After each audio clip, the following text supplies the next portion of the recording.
Great. Senator, thank you so much for your time. I appreciate it. Always good to be with you. If approved, what impact will your bill, the VA Information Technology Restructuring Act, have on the long wait times that veterans have seen at the VA? Well, the VA for a long time has been failing to provide the services that veterans deserve. We've seen in the prior administration scandal after scandal of fake waiting lists, where the books were essentially doctored, and so veterans were denied weeks or sometimes months receiving the care they deserve. There needs to be accountability for that. I have helped lead the effort in the Senate to provide accountability so that those who doctored the books, those who wrongfully denied veterans the care they deserve can be held accountable, can be terminated if need be. And an important piece of it also is the IT part of it, is the record-keeping part of it, that having record-keeping that can work and talk to each other and work in a centralized way helps ensure their transparency, helps ensure that there are not phantom books off the records. Well, how quickly if this bill passes, how quickly do you think it will be able to reduce, if not eliminate, long wait times? Well, I think it can be an important piece in speeding up the delivery of care. There needs to be far more reform. There needs to be accountability. And the biggest long-term piece to changing the delivery of care is expanding choice. You know, earlier today I did a roundtable with a number of veterans leaders here in North Texas, and probably the biggest topic of discussion was expanding the choice program. I think that every veteran should have the right to see the doctor of his or her choice, so that if you're a veteran, you should be able to go to the VA if you want. You've earned that right, you bled for that right, and you deserve it. But on the other hand, if you want to go to the doctor down the street, if you want to go to the local cardiologist, you should be able to do that. That should be your right as well. And I think the best way to reduce wait times and improve the quality of service, the quality of care in the VA, is expanding competition so that veterans are empowered to make their own choices. North Korea. Yeah. What should and can President Trump do now that they've fired this missile that could hit Alaska? It is deeply disturbing. North Korea right now is the most dangerous place on the face of the earth. The dictator there, Kim Jong-un, is unstable. He is rabidly anti-American. He has nuclear weapons, and he's actively developing and testing ICBMs whose only purpose is to carry a nuclear weapon to the United States of America. I think the administration is doing the right thing, moving forward with installing THAAD anti-ballistic missile batteries in South Korea. That's something I've urged President Obama to do for years, and the Obama administration refused to do. That's a positive step. I am also cautiously encouraged by China's, what appear to be China's efforts trying to rein in North Korea. China has enormous influence and power over Kim Jong-un. And in the past, they haven't exercised that authority. There's some promising signs that the Trump administration has made progress with China. I don't trust China at all, but putting real pressure on China to rein in Kim Jong-un is a positive step as well. Do you think the United States is going to be in this very same situation with Iran down the road? I think there's a very real possibility of that, and that is a very important question to be asking. You know, if you look back at the history, how did we get here? How did we get to North Korea having nuclear weapons? And the history stems back to the Clinton administration, where the Clinton administration led the world in relaxing sanctions against North Korea. And they did so in exchange for a promise from Kim Jong-il, Kim Jong-un's father, that he wouldn't develop nuclear weapons. And as a result, billions of dollars flowed into North Korea. Kim Jong-il took those billions of dollars, promptly turned around and developed the nuclear weapons that his son has today. The person who negotiated that deal was an individual named Wendy Sherman. Fast forward to the Obama administration. President Obama and Hillary Clinton recruited Wendy Sherman to come back into government and to be the lead negotiator with Iran.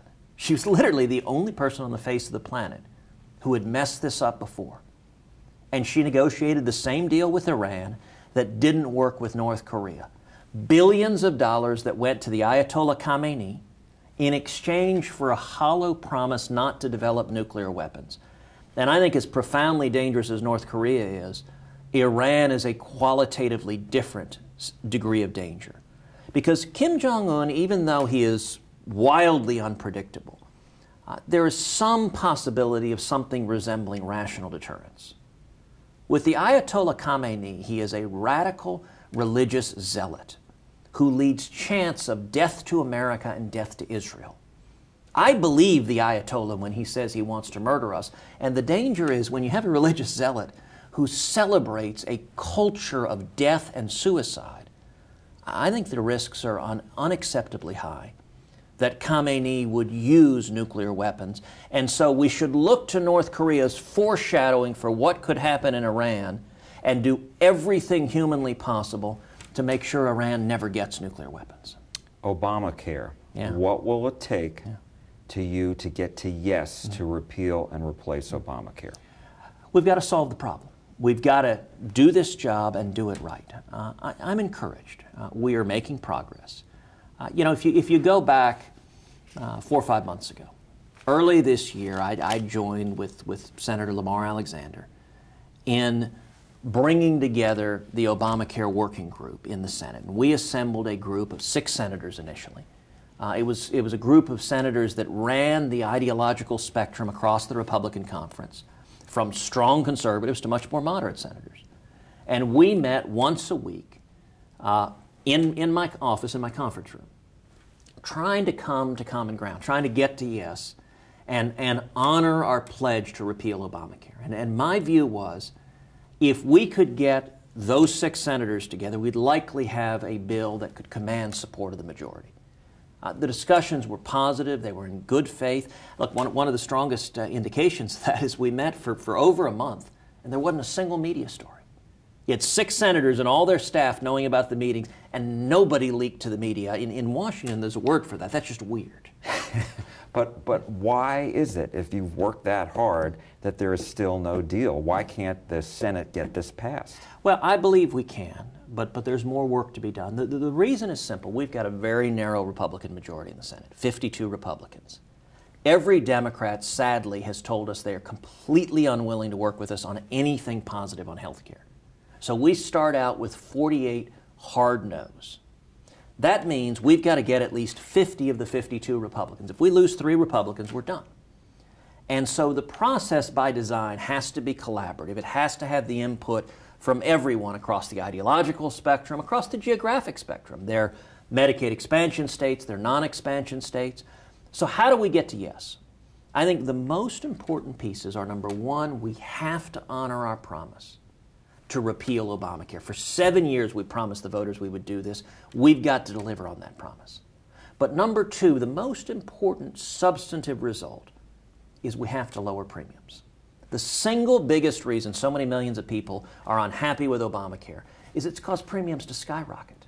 The average family's premiums have increased over $5,000 a year under Obamacare. And I hear every day from Texans across the state who say, I can't afford health insurance. And so what I am pressing Senate Republicans is, let's adopt common sense reform that increase competition, that increase options and choices so that we lower premiums and make health insurance more affordable for families who are struggling. What does your amendment do to get to that? So one of the key pieces that I've introduced is what's called the Consumer Freedom Amendment. And it says that any health insurance company that offers a plan that is consistent with the Title I mandates can also offer any other plan that consumers desire. What that means as a practical matter is that Texans here will be able to buy the plans they want. They won't be forced to buy plans subject to very costly mandates that drive their cost up. Instead, we can have lots of choices. If you want to buy the full Cadillac plan with all the bells and whistles, you can do that. But you can also buy a more slimmed down plan, a catastrophic plan, that will cover you in the case of dire emergencies but will cost a lot less. Giving people choices benefits Texas families that are hurting right now. So does that mean you can't lower premiums as long as you have protections for those with pre-existing conditions? No, under this amendment, the protections for pre-existing conditions remain there, and it's all dependent on insurance companies offering plans consistent with those mandates. But they can also offer additional plans.